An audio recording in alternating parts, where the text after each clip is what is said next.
뉴스 속 경제 이슈는 더 쉽고 깊게, 최신 고용 동향은 더 빠르게 전해드리는 고용브리핑 365 시간입니다.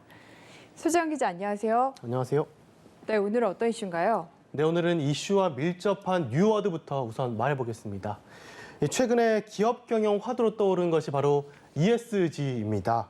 환경과 사회 그리고 기업 지배구조의 0단어 머리 글자를 딴 건데요. 이 환경을 고려하고 사회적 가치를 중요하게 여기면서 지배구조가 투명한 기업을 의미합니다. 지난 2006년 UN 책임투자 원칙 협약을 통해서 처음 거론됐습니다. 철강이나 석유화학, 자동차 같은 에너지를 많이 소비하는 업종이 주력인 회사들이 환경과 사회의 기본 가치를 챙기겠다는 의지를 보였다고 생각하면 쉬울 것 같습니다. 이슈픽에서는 기업의 핵심 가치로 자리 잡은 ESG 열풍에 대해서 짚어보겠습니다. 원래 기존의 기업의 본질은 수익 창출에 있다 보니까 환경이나 사회 같은 가치는 뒷전으로 밀려 있었잖아요. 근데 갑자기 이런 ESG가 부상하게 된 어떤 계기가 있을까요? 네, 기업의 윤리 경영과 맞물려서 이 ESG의 중요성은 과거에도 수차례 언급됐습니다. 하지만 기업의 실제 움직임으로 이어지지는 않았었습니다. 그러다가 지난해 주요국이 탄소 중립 선언에 동참하고 코로나19로 불확실성이 커지면서 분위기가 180도 달라지기 시작했습니다.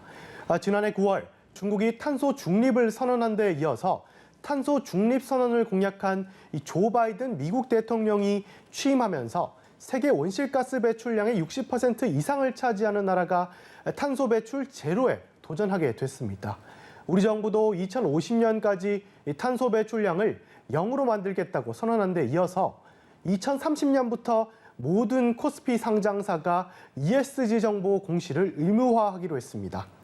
네, 국내 분위기도 확실히 달라진 것 같습니다. 우리나라 기업들도 최근에 ESG를 경영 화두로 내세운 곳들이 좀 많은 것 같더라고요. 네, 올해를 ESG 경영 원년으로 선포하는가 하면 이 친환경, 저탄소, 미래 가치를 강조하는 이미지 광고를 잇따라 선보이고 있기도 합니다.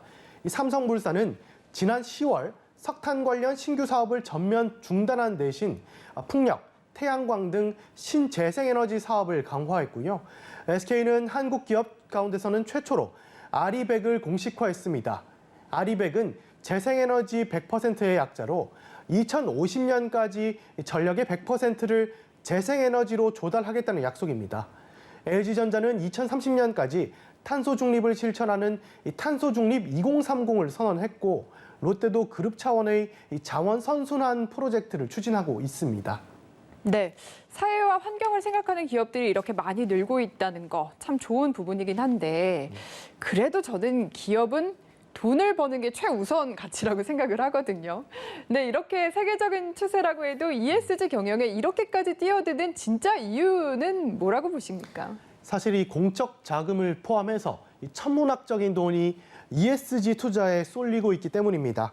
투자자는 사회 책임 투자와 이 지속 가능 투자 관점에서 투자를 하는 게 장기적으로는 훨씬 더 안정적이라고 판단하고 있습니다. 최근 몇 년간 전통 화석 연료 기반 또는 윤리 경영을 소홀히 한 기업 실적이 급격하게 악화되고 심지어 도산하는 사례가 나타나면서 ESG의 중요성이 부각되기 시작한 겁니다. 쉽게 말해서 환경을 고려하고 사회적 가치를 중요하게 여기며 지배구조가 투명한 기업을 투자 우선순위에 놓는다는 얘기입니다. 한마디로 이렇게 친환경과 사회 문제를 경영 화두로 삼은 기업들의 돈이 몰리고 있다. 실제로 얼마나 몰리고 있습니까? 네, 모건 스탠리에 따르면은 이 글로벌 자산 소유자의 80%가 ESG에 투자하고 있습니다. 그만큼 ESG 투자는 최근 몇 년 새 글로벌 시장의 주류로 자리매김했습니다. 글로벌 지속가능 투자연합 통계에 따르면 전 세계 ESG 투자 규모는 2020년 기준 40조 5천억 달러로 2012년에 비해서 3배가량 증가했습니다. 국가별로 살펴보면 유럽과 미국이 글로벌 ESG 투자의 85% 이상을 차지하고 다음으로 일본, 캐나다, 호주 순입니다. 네, 흐름을 잘 읽는 기업들은 다 ESG에 뛰어들 것 같고요. 그럼 반대로 이렇게 ESG 경영을 제대로 하지 못해서 불이익을 보는 경우도 있나요? 네, 이 큰손 투자자들 역시 아무리 실적이 좋아도 ESG를 관리하지 않는 기업이라면 투자 대상에서 제외할 정도입니다. 실제로 세계 최대 자산 운용사인 블랙록은 총 매출의 25% 이상을 석탄 화력 생산, 제조에서 벌어들이는 기업을 올해 주식 채권 포트폴리오에서 제외했고요. 네덜란드 최대 공적 연기금 운용공사는 올해 초 석탄 사업을 한다는 이유로 한국전력 투자금 약 780억 원을 회수하기도 했습니다. 국민연금도 2022년까지 전체 자산의 50%를 ESG 기업에 투자하겠다고 밝혔습니다. 네, 일단 ESG 경영이 투자 유치에는 굉장한 도움이 된다. 여기까지는 제가 이해를 했습니다. 근데 기업 입장에서는 뭐 수익성, 이 부분이 무엇보다 중요할 것 같은데 ESG 경영이라는 게 실제 수익성에도 도움이 됩니까? 네, ESG와 투자 수익률 간의 상관관계도 비교적 명확합니다.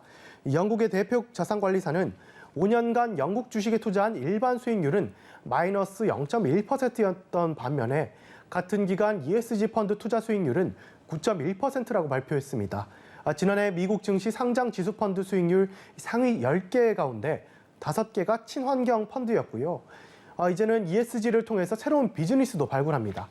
대표적으로 제2의 반도체라고 불리며 미래 성장 동력으로 꼽히는 친환경을 강조한 이 배터리 사업이라고 할 수 있습니다. 또 SK그룹의 사회 성과 인센티브는 사회적 가치를 창출하는 기업들의 성과를 화폐 단위로 측정하고 이에 비례해서 3년간 현금 인센티브를 지급하고 있습니다. 이 제도가 시작되고 5년간 참여 기업들이 낸 사회 성과는 1,682억 원에 이른다고 합니다. 네, 정리를 해보면 기업들이 투자를 유치할 때도 그렇고 또 직접적으로 수익을 내는데도 장점이 많다 보니까 ESG 경영을 마다할 이유가 없겠네요.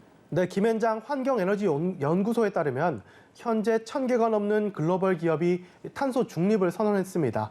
마이크로소프트는 2020년 1월 16일 2030년까지 카본 네거티브를 달성하고 2050년까지 1975년 설립된 이래 배출한 탄소를 모두 제거하겠다고 선언했습니다. 우리나라 기업들도 앞서 전해드린 대로 속속 ESG 경영에 뛰어들고 있습니다. 게다가 애플은 2020년 7월 22일 2030년까지 모든 기기 생산 과정에서 탄소 중립화를 달성하겠다고 발표하면서 협력사에도 같은 요청을 했습니다. 네, 그러면 뭐 애플에 들어가는 부품 같은 거 만드는 기업들은 전부 다 ESG 경영을 필수적으로 해야겠네요. 네, 그렇습니다. 이 애플은 원재료 채광부터 제조, 부품 조립, 물류에 이르는 모든 과정에서 탄소 배출량을 0으로 만들겠다고 공언한 만큼 모든 협력사에 100% 재생 에너지를 사용할 것을 요청했습니다. 아리백을 선언한 폭스바겐, BMW, GM 등 완성차 기업도 배터리를 납품하는 LG화학과 SK이노베이션, 삼성 SDI 등의 저탄소 동참을 요구하고 있습니다. 그래서 더 적극적으로 해당 기업들이 ESG 경영을 하지 않을 수 없는 상황에 놓인 겁니다. 친환경 경영을 통한 성과는 물론 사회적 책임 노력의 주도적인 ESG 경영 도입이 선택이 아닌 필수가 되고 있는데요. 기후변화 시대의 생존 키워드가 된 ESG 경영, 앞으로 어떤 변화를 만들어낼지 주목됩니다. 오늘도 소재원 기자와 함께했습니다. 고맙습니다. 감사합니다. 지금까지 고용브리핑 365였습니다.